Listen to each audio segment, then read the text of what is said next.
नमस्कार विद्यार्थियों, मैं हूं गणपत सेजू और आप सभी का स्वागत करता हूं आप ही के अपने channel GK with GS sir के अंदर।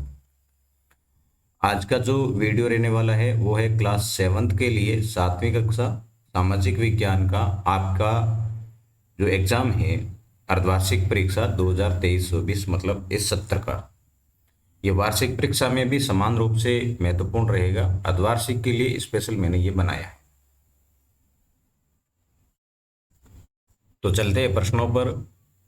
पहले है कि वस्तुनिष्ठ प्रश्नों के उचित उत्तर का चयन कीजिए। यहाँ पर वस्तुनिष्ठ का अर्थ होता है कि आपके प्रश्न के अंदर 4 ऑप्शन होते हैं, उनमें से एक आपका क्या होगा, सही होगा।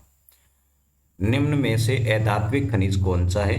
तो अधात्विक का, धात्विक और अधात्विक आपके जो खनिज है उनमें से ये क्वेश्चन है पुटअप किया गया है। धात्विक का अर्थ है जिसमें धातु का अंश हो, अधात्विक का अर्थ होता है जिसमें धातु का अंश नहीं हो। तो यहाँ देखो, तांबा है, धातु का अंश है, चांदी और मैग्नीज ये तो धातु से संबंधित है, जबकि जिप्सम जो है वो अधात्विक है, ध्यान देना। तो इसका जो राइट आंसर रहेगा आपका वो रहेगा। फिर बात करते हैं महाद्वीप पर परपट्टी की मोटाई होती है। वेरी वेरी इंपॉर्टेंट क्वेश्चन है कि महाद्वीप पर परपट्टी की जो मोटाई है वो कितनी होती है। तो यहाँ तो अब आपके सामने उत्तर दिख भी रहा है कि महाद्वीप पर परपट्टी की जो मोटाई है वो होती है 35 किलोमीटर। कितनी होती है? 35 किलोमीटर होती है। विद्यार्थियों, मैं आपको बता दूं कि आपकी सुविधा के लिए मैंने इस चैनल पर लगभग हर विषय के और हर क्लास के मॉडल पेपर डाल रखे हैं। उसको यदि आप देखोगे तो कंप्लीट रूप से विस्तार से भी बता रखे हैं और आपका जो सिलेबस है वो पूरा का पूरा रिवीजन भी हो जाएगा। तो उस वीडियो को आप देखें, जिस क्लास से हैं तो उस क्लास से संबंधित सभी वीडियो आपकी डाल रखे हैं, तो उनको देखें जरूर और आपके जो दोस्त हैं उनके साथ में भी शेयर भी करें। राज्य के राज्यपाल की नियुक्ति करता है। राज्यपाल की नियुक्ति किन के द्वारा की जाती है ये आपसे पूछा जा रहा है। तो राज्यपाल की नियुक्ति है वो राष्ट्रपति के द्वारा की जाती है। किन के द्वारा की जाती है? राष्ट्रपति के द्वारा, ठीक है ना। प्रधानमंत्री राजनीतिक प्रमुख होता है और न्यायाधीश है, न्यायपालिका से संबंधित है। तो राज्यपाल की नियुक्ति है वो कौन करता है? राष्ट्रपति करता है। अगला क्वेश्चन है आपके सामने कि अल हिंद पुस्तक के लेखक हैं। अल हिंद जो पुस्तक है इसके लेखक कौन है ये आपसे पूछा जा रहा है। तो ये इतिहास का क्वेश्चन है। तो मैंने आपकी जो 4 बुक्स हैं सामाजिक विज्ञान की 4 बुक्स है, चारों में से ही मैंने लिए हैं। ध्यान देना, आपका इतिहास है उसके अंदर, इतिहास के बाद में भूगोल भी है, ठीक है, और भूगोल के बाद में राजनीति विज्ञान है और फिर है आपका राजस्थान अध्ययन। इन सभी में से मैंने है क्वेश्चन है आपके लिए है। तो ये है आपके इतिहास का है। अल अल हिंद पुस्तक के लेखक है वो अल बरूनी है। कौन है? अल बरूनी है। अगला जो प्रश्न है ना कि निम्न रिक्त स्थानों की पूर्ति कीजिए। यहाँ रिक्त स्थान दे रखी है, इनकी पूर्ति करनी है। तो जैसे ही आप रिक्त स्थान के अंदर कुछ भरते हैं तो आप उसको अंडरलाइन जरूर करें। मैंने कर रखा है यहाँ पर कि ने हुमायूं को 3 बार हराया। हुमायूं को किसने 3 बार हराया था? तो शेर खान ने हरवाया था। शेर खान ही आगे जाकर है शेर शाह नाम से जाने जाते हैं, शेर शाह सूरी के नाम से, ठीक ना। ये शेर शाह सूरी है, इसने हुमायूं को 3 बार हराया था। मीडिया अंग्रेजी के शब्द का बहुवचन है। अंग्रेजी के किस शब्द का बहुवचन है? वो मीडिया है। तो मीडिया है वो मीडियम शब्द का बहुवचन है। जब वायु गर्म हो जाती है तो ये कैसी होती है? तो ये वायु गर्म होने पर हल्की होती है। कैसी होती है? हल्की हो जाती है। मानव प्राकृतिक पर्यावरण में क्या करता है? परिवर्तन करता है। मानव प्राकृतिक पर्यावरण में क्या करता है? परिवर्तन करता है।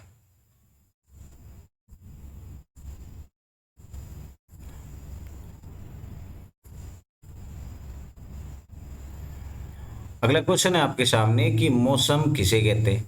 मौसम किसे कहते हैं ये आपको बताना है। तो वायुमंडल की प्रत्येक घंटे तथा दिन प्रतिदिन की प्रस्तुति को क्या कहते हैं? मौसम कहते हैं। मौसम क्या होता है कि वायुमंडल है, जैसे वायुमंडल के अंदर, जैसे आज का दिन है, आज के दिन के अंदर एक विशेष समय, जैसे घंटा भर ही हो, 1 घंटा तो क्या है आपके बादल छा रखे हैं, है ना। फिर आधे दिन बाद में क्या हो जाता है, मान लेते हैं गर्मी होने लग जाती है, तो ये जो बादल छाना, जैसे बरसात, तो अपन क्या कहेंगे? बरसात का मौसम ही कहेंगे ना।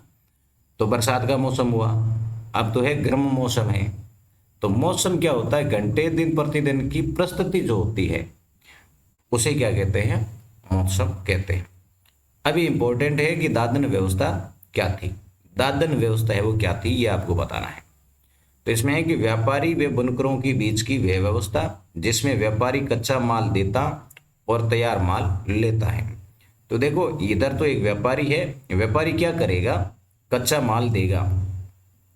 किन को देगा? तो बुनकरों को देगा, ठीक है ना। बुनकरों को व्यापारी कच्चा माल दे रहा है और बुनकर से वापस क्या ले रहा है? पक्का माल ले रहा है। पक्का और कच्चा कैसे? जैसे इस व्यापारी ने क्या किया? सूत दिया है ना। तो इनको ये क्या करेंगे? बुनेंगे। बुनने के बाद में क्या कर देंगे? वापस कपड़ा बना देंगे। अच्छा, सूत दिया है तो इसका क्या बनाएंगे? कपड़ा ने धागा बनाएंगे ना। धागा बनाकर है वापस दे दिया, मतलब पक्का माल वापस दिया है। तो ये वापस व्यापारी के द्वारा बुनकरों को कच्चा माल देना और फिर है पक्का माल लेना क्या कहलाती है? दादन व्यवस्था कहलाती है। गोविंद गुरु किसके विचारों से प्रभावित थे? तो गोविंद गुरु है दयानंद सरस्वती के विचारों से प्रभावित थे। अगला क्वेश्चन है कि औरंगजेब द्वारा शिवाजी का अपमान किए जाने का क्या परिणाम हुआ? तो औरंगजेब ने शिवाजी का अपमान किया तो उसका परिणाम क्या हुआ? तो जब औरंगजेब ने दरबार में शिवाजी का अपमान किया तो वे जेल से निकल भागे, जेल से निकल भागे और उन्होंने मुगलों के विरोध में गोरिल्ला संघर्ष छेड़ दिया। अब गोरिल्ला संघर्ष क्या होता है? तो मैं बता दूं शॉर्ट में आपको कि पहाड़ों क्या होगा, जैसे शिवाजी है तो शिवाजी की सेना कहाँ रहेगी? पहाड़ों में रहेगी। और जैसे ही सामने से कोई सेना आएगी तो उस पर वे पहाड़ों पे खड़े खड़े क्या करेंगे? आक्रमण कर देंगे और आक्रमण करके क्या है? पहाड़ों के बीच में छुप जाएंगे। तो ये जो सिस्टम है उसे क्या कहते हैं? गोरिल्ला संघर्ष कहते हैं। और शिवाजी ने है दरबार से निकल कर है गोरिल्ला संघर्ष छेड़ा था।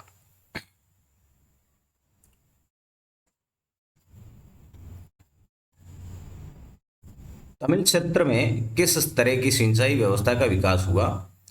तो तमिल क्षेत्र के अंदर डेल्टा क्षेत्र में बाढ़ को रोकने के लिए तटबंध बनाए गए तथा पानी को खेतों तक ले जाने के लिए नहरू नहीं है, नहर का निर्माण किया गया। कुछ इलाकों में कुएं खोदे गए। कुछ इलाकों में बारिश के पानी को इकट्ठा करने के लिए विशाल सरोवर बनाए गए। तो क्या क्या व्यवस्था की गई? तटबंध बनाए। क्या बनाए? तटबंध बनाए हैं, कुएं खोदे हैं और नहर की व्यवस्था की है और विशाल सरोवर, है ना, विशाल सरोवर की व्यवस्था है वो कहाँ की गई। तो ये इतने शब्द आप याद रखोगे, फिर है आप इसको लिख लो तो आराम से है ये आपको याद हो जाएगा।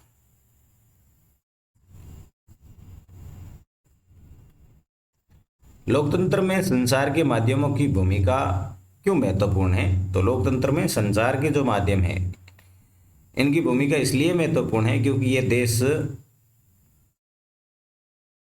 में संचार के बारे में समाचार देकर उन पर चर्चा कर जनमत निर्माण करते हैं ना। संचार माध्यम क्या होते हैं? जैसे कि एक जगह से दूसरे जगह, एक इंसान से दूसरे स्थान के पास में समाचार पहुंचाने के जो माध्यम होते हैं वो संचार माध्यम कहलाते हैं। इसके अंदर खूब सारे आ सकते हैं, जैसे आज के टाइम का मोबाइल है ना, टीवी चैनल्स हैं और और आपके समाचार पत्र है, ये पूरे के पूरे जो है समाचार भेजने का काम करते हैं, संदेश भेजने का काम करते हैं। ये आपके संचार माध्यम कहलाते हैं। वस्त्र निर्यातक कारखाने में काम करने वाले मजदूरों के काम को के हालात और उन्हें दी जाने वाली मजदूरी का वर्णन कीजिए। क्या आप सोचते हैं कि मजदूरों के साथ में न्याय होता है? तो देखो, वस्त्र निर्यातक कारखानों में काम करने वाले मजदूरों को प्रतिदिन लगभग 10 घंटे काम करना होता है। तो यहाँ आपको बताना क्या है कि वस्त्र निर्यातक जो है ना, वस्त्रों को बनाकर भेजते हैं बाहर वाले जो मजदूर होते हैं, उनके हालात और उन्हें दी जाने वाली मजदूरी क्या थी, कैसी थी, ये बताना है। और मजदूरों के साथ में न्याय होता था कि नहीं होता था, ये भी आपको बताना है। तो मजदूरों को अस्थायी रूप से रखा जाता था। मजदूरों की कोई जरूरी फिक्स नहीं था कि भाई आपको इतने समय के लिए रखा जाए, तो अस्थायी था। उनका जब मन चाहता वो उनको निकाल देते।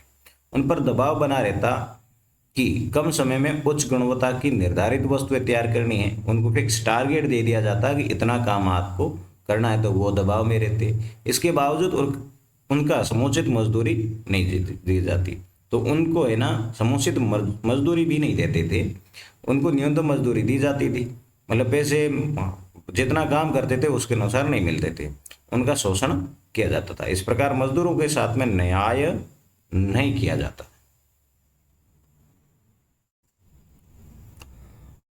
अब क्या है आपके सामने, ये ज्योग्राफी का है कि चाप झील से क्या आशय है। तो जब नदी मैदानी क्षेत्रों में प्रवेश करती, मैं आपको बता दूं, जैसे नदी इस प्रकार से चलेगी, ठीक है। अब क्या हुआ कि नदी यूं चलती जा रही है, चलती जा रही है। तो नदी ने क्या किया कि धीरे धीरे यहाँ पर है ये गाद जमा दी। गाद का अर्थ है मिट्टी जमा दी, और मिट्टी जमाते जमाते इसने रास्ता क्या है, सीधे वाला पकड़ लिया। अब सीधे वाला जो रास्ता पकड़ा है, उसके बाद में यहाँ क्या हो गई है, चारों तरफ से तो ये मतलब रुकी हुई है, परंतु बीच में है वो पानी भर गया, जल भर गया, नदी वाला। तो ये क्या होगा, मतलब पहले ये चाप की तरह था और फिर नदी ने सीधा रास्ता अपना लिया, और यहाँ पर क्या बन गई है, आपके झील बन गई। उसे क्या कहते हैं, चाप झील कहते हैं। तो इसको देख लेते हैं क्या है। जब नदी मैदानी क्षेत्र में प्रवेश करती है तो वे मोरदार मार्ग पर बहने लगती है, उन्हें विसर्प कहते हैं। ये जो है ना, ये क्या है, अभी जो झील नहीं बनती है तब तक इन्हें कहते हैं विसर्प। क्या कहते हैं, विसर्प कहते हैं। विसर्पों के किनारे पर लगातार अपर्दन और निक्षेपण से विसर्प लूप के जो सिरे होते हैं वो निकट आते जाते हैं। ये लूप है ना, ये कौन सा, ये लूप हुआ और ये लूप हुआ, इनके सिरे आपस में क्या आएंगे, निकट आते जाएंगे। समय के साथ विसर्प लूप नदी से कट जाते हैं और एक अलग झील बनाते हैं जिसे चाप कहते हैं, जो मैंने आपको समझाया था अभी। क्वेश्चन नंबर 14 है कि समुद्री जल नमकीन है, वो क्यों होता है, ये आपको बताना है। समुद्री जल के मुख्य स्रोत नदी, ताल, सोते और हिमनद आदि अपने साथ भारी मात्रा में खनिज लवण बहाकर समुद्र में लाते हैं, जिससे ये जल नमकीन हो जाता है। होता क्या है कि जैसे ये बहुत बड़ा समुद्र होता है, तो समुद्र के अंदर तो अथाह होता है, ये सब जो जल स्रोत है वो इसके अंदर आकर मिलते हैं। जैसे ये नदी आ रही है, तो नदी है, बीच में से ये जो गाद वगैरह होती है, तो इसका पानी है वो क्या होगा, थोड़ा लवणित होगा, यहाँ आते आते आते लवणित हो जाता है। तो अपने साथ में ये जो भी लाती है वो बागर है, इस लवण को क्या करेगी, समुद्र में डाल देगी। जैसे जो भी जल स्रोत होते हैं जब समुद्र के अंदर जाकर गिरते हैं, तो अपना है लवण यहाँ पर डाल देते हैं, और ज़्यादा लवणता है एक इकट्ठी हो जाती है, तब वो उसका जल है वो नमकीन का अर्थात खारा हो जाता है। समुद्र का जल नियमित रूप से भारी मात्रा में वाष्पीकरण होता है। वाष्पीकरण का अर्थ है पानी का वाष्प के रूप में बदलना, किंतु लवणीय पदार्थ का वाष्पीकरण न होने से ये समुद्र में नियमित रूप से बने रहते हैं, इसलिए इसकी लवणता निरंतर बढ़ती रहती है। अब क्या है कि जैसे वाष्पीकरण होगा, तो वाष्पीकरण किसका होगा, लवणों का नहीं होता, ध्यान रखना।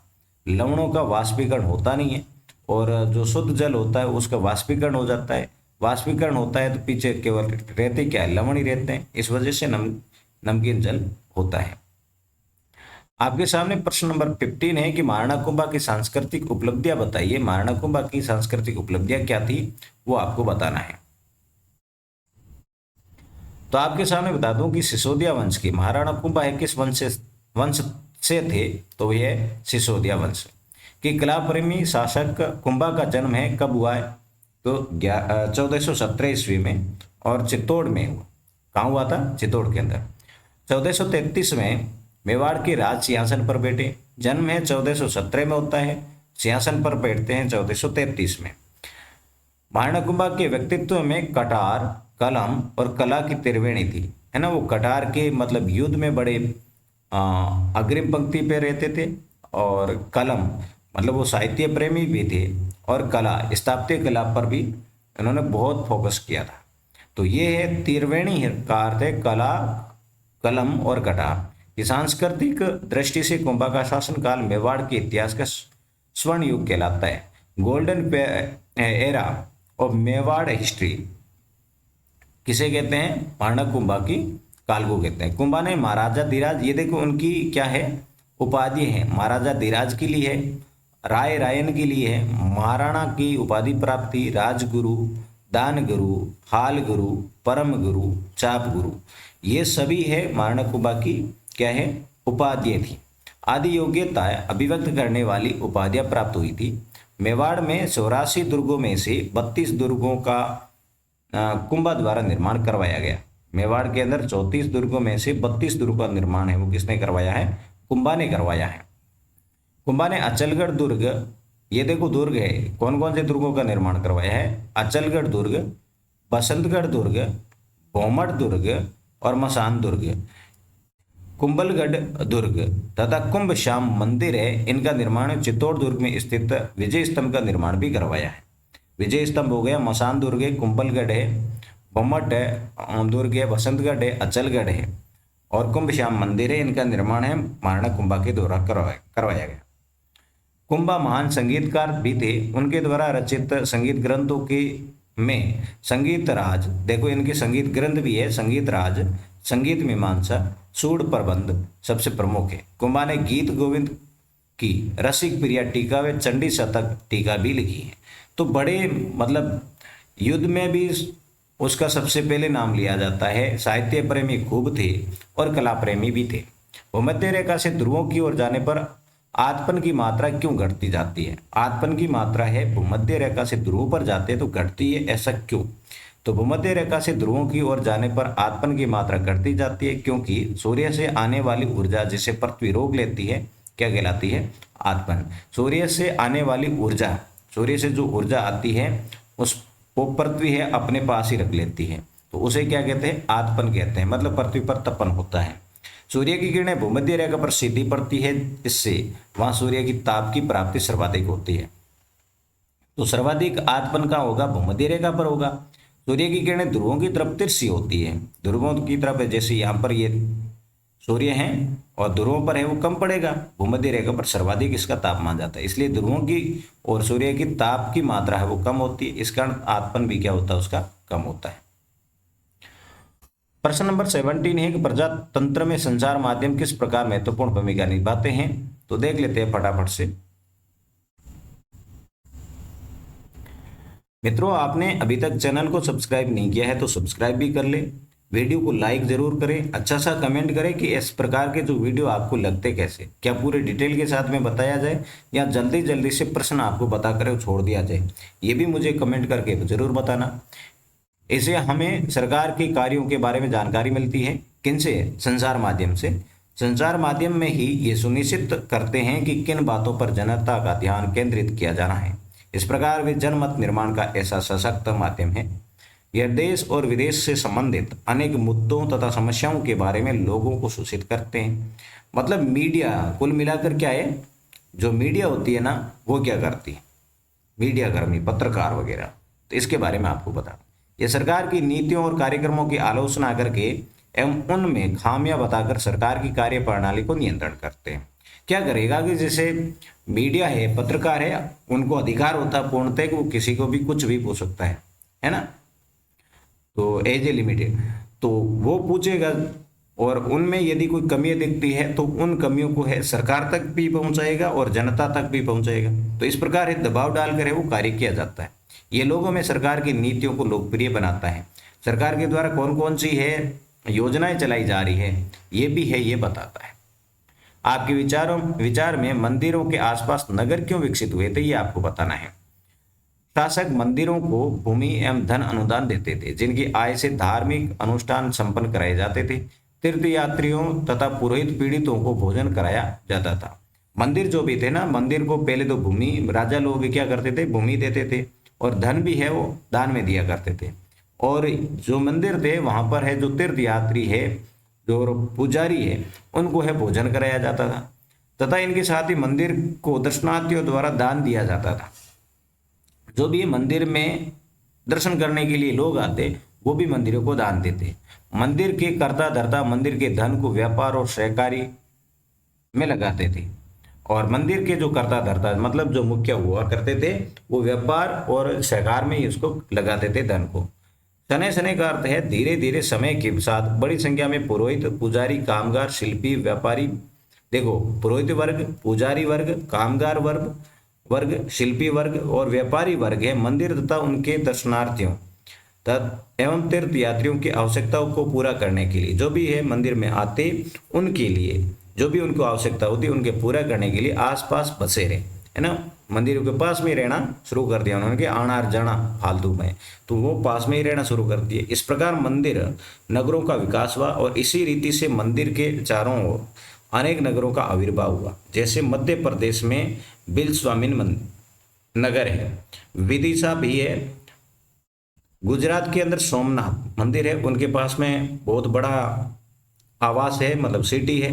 तमिलनाडु में कांचीपुरम, तमिलनाडु के अंदर कांचीपुरम जो है ये बहुत बड़ी सिटी है। आंध्र प्रदेश में तिरुपति बालाजी मंदिर है ना, उनके पास में बहुत बड़ा मतलब आबादी है, लोगों का निवास है। तो इस प्रकार का ये जो आपके मॉडल पेपर था एग्जाम के अंदर 100% है, आपको इसमें सहायता मिलेगी। आपके सभी दोस्तों के साथ में इस वीडियो को शेयर भी करना और लाइक वीडियो को जरूर करना, चैनल को सब्सक्राइब भी कर लेना। मिलेंगे नेक्स्ट वीडियो में, तब तक के लिए जय हिंद, वंदे मातरम।